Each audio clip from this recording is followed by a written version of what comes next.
So this is iSites, and iSites is designed as a platform for those who know nothing about coding to create a professional app for a smartphone, an iPhone, an Android phone, anything else you fancy. And this is the point where you start to add your content to it, and it's fairly familiar, particularly if you followed the masterclass we did about using MIPIN. With MIPIN, you used one feed URL to create your site, your app. Now, the thing about iSites is it enables you to use multiple feeds and to keep those feeds separate so that you have a site which can fully represent all that you're doing. So all of your social media presences, your blog, your breaking news service, anything else you want, you can add to iSites. So I've started building things, and you see here I've got the feed from my blog. I've also got a feed which is an aggregator feed that I've created, Essential Reading for Journalists. This is actually an amalgam of 17 feeds that I've pulled together from all the points that I think are the most essential reading for the day for journalists. And I've done that through Yahoo Pipes, and you'll see that there's a separate seminar about that. I've also got my audio booze, and I've also got my feed for videos, which I do through YouTube. If we scroll down here, you see that as well as creating your own feeds, you can get feeds from particular services, and from various blogging services, from Twitter, so I've added my Twitter feed, and all sorts of others if you want them.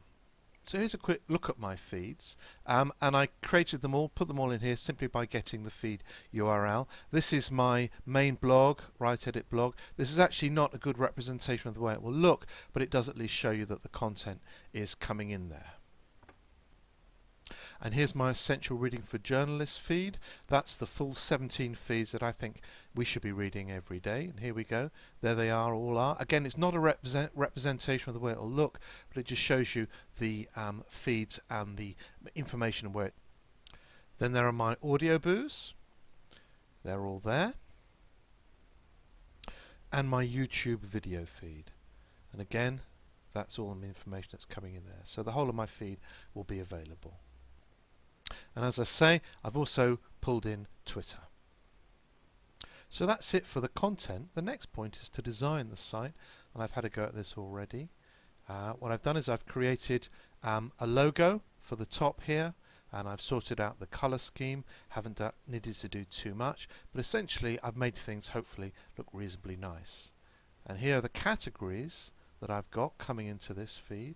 So most recent, that's a kind of default that they always set up, but I've also got my masterclass updates. That's the blog feed that I've got, today's essential reading, my podcasts, and my YouTube, and they give you these little logos so you can pick those. So essentially, as I say, this is the basic iSites site, but it's not bad. It's quite nice, quite professional looking.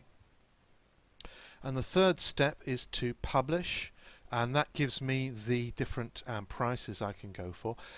For now, I'm going to go for the basic, which is $9.99 a month or $99 a year. But you see that if you're prepared to pay a bit more, you get quite a lot more. The full professional service, that's £99 per month.